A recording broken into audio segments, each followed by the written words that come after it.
ม่นยากุนก็หนึ่งบอกว่ามันเตะและเงินอำไว้กลางวันและกลางคืนมันตื่นอำด้วยหน้าเพ้อมันตื่นเข้าตา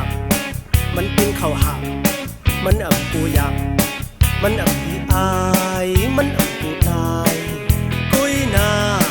มันเฮ็ดมันหับมันขัดเจอการฮือก็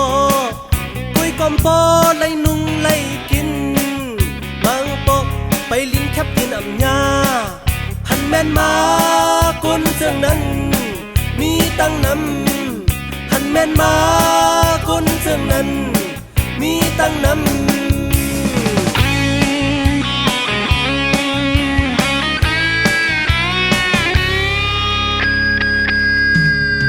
แม่นมา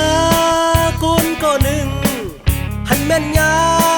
กุนก็หนึ่งบอกว่ามันเตะไล่เงินอำไว้กลางวันและกลางคืนมันตื่นอำด้วยหน้าเพ้อมันตื่นเข้าตามันตื่นเข้าหามันอำกูอยากมันอำพี่อายมันอำกูตายส้มนั่งมันเฮ็ดมันหับมันขัดเจอกว่าหึงเล่มันสำปอสิลดสิแรงปลายแทงเฮินแตกใหญ่สูงถึงไล่มาหมดเย้าก็มันสำตายถึงไล่มาหมดเย้าก็มันลงตายก็เอ้ยไม่ก็ถูกดีปอเย้าอำถูกดีไว้ล้อผ้านำคนเฮาในป่ามามีไว้กำควักกำสลีกำปีมันนำเหมือนกัน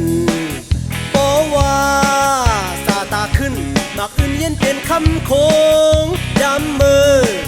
สาตาลงคำคงเย็นเป็นหมากอื่นความในมีไว้เส้นหนึ่งก่อนเยากินน้ำก็มันอำปี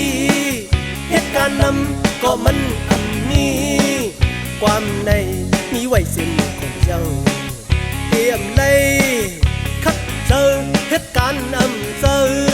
หนึ่งวันหนึ่งเลย